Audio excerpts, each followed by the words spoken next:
दोस्तों, मैं इस वीडियो में बताऊंगा कि आप जल्दी से जल्दी लॉन्ग टाइम के लिए कैसे याद कर सकते हैं, जिसके लिए मैं आपको कुछ टिप्स दूंगा। यदि आप मेरे चैनल पर नए हैं तो लाइक एंड सब्सक्राइब करना ना भूलें। टिप्स नंबर फर्स्ट, जब भी आप कुछ लर्न करना चाहते हैं तो सबसे पहले उस कंटेंट को पूरा पढ़ लें।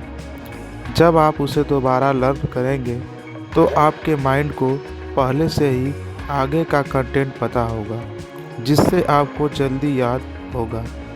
इसका एक एग्जांपल है, ये बिल्कुल ऐसा ही है जैसे हम किसी अननोन रास्ते पर जाते हैं तो रास्ता हमें काफ़ी लंबा लगता है, लेकिन जब हम बार बार उस रास्ते पर जाने आने लगते हैं तो वो हमें छोटा लगने लगता है।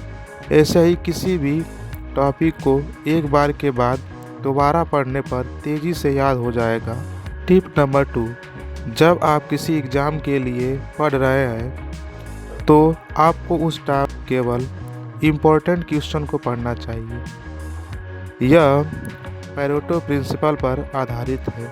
उनका कहना था कि आप एग्ज़ाम के समय 20% इम्पोर्टेंट क्वेश्चन पढ़कर 80% स्कोर प्राप्त कर सकते हैं, क्योंकि एग्ज़ाम के टाइम एक्स्ट्रा चीज़ें पढ़ने से कोई लाभ नहीं होता है। टिप नंबर 3, किसी भी टॉपिक को पॉइंट के रूप में लिख कर पढ़ना चाहिए। लिख कर पॉइंट के रूप में पढ़ने से आपके माइंड में कंटेंट्स तेज़ी से याद होते हैं और जल्दी भूलते नहीं हैं। टिप नंबर 4, जब आप पूरा पढ़ चुके हो और आपको लगे कि याद हो चुका है तो उस टॉपिक को किसी को सुनाएं या एक टीचर की तरह उस टॉपिक को किसी को समझाएं। टिप नंबर 5, मैं इसमें आपको 6 पॉइंट बताऊंगा। नंबर 1, समझ कर पढ़ो, रट्टा मत मारो। हमें किसी भी टॉपिक को समझ कर पढ़ना चाहिए, रट्टा नहीं मारना चाहिए। समझ कर पढ़ने से वह टॉपिक हमारे माइंड में छप जाता है। नंबर 2, मोबाइल को ऑफ कर देना। मोबाइल को खुद से दूर रखें और बंद कर दें, क्योंकि फ़ोन चालू होगा तो आपका ध्यान उधर जाएगा ही जाएगा। ये मैंने प्रैक्टिस किया है, इसलिए कह रहा हूँ। थर्ड, पॉइंट्स को ज़्यादा अच्छी तरह से पढ़ो और चेक करते रहें कि आपने जो पढ़ा है वो याद हो रहा है या नहीं।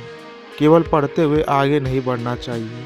हमें समय समय पर पढ़ी हुई चीज़ों को चेक करना चाहिए कि वो याद हो रहा है या नहीं। 5, कंसंट्रेशन। आप जब तक एकाग्रता के साथ नहीं पढ़ेंगे कुछ भी याद नहीं हो सकता, इसीलिए एकाग्र होकर पढ़ें। 6, सेट योर गोल। आपको आज कितना पढ़ना है उसका गोल सेट कर लेना चाहिए कि मुझे आज 4 पेज पढ़ने हैं या 10 पेज पढ़ने हैं। गोल सेट करने से पढ़ने की जो इच्छा होती है वो कुछ समय के लिए बनी रहती है। तो आप जब भी पढ़ें अपना गोल सेट करके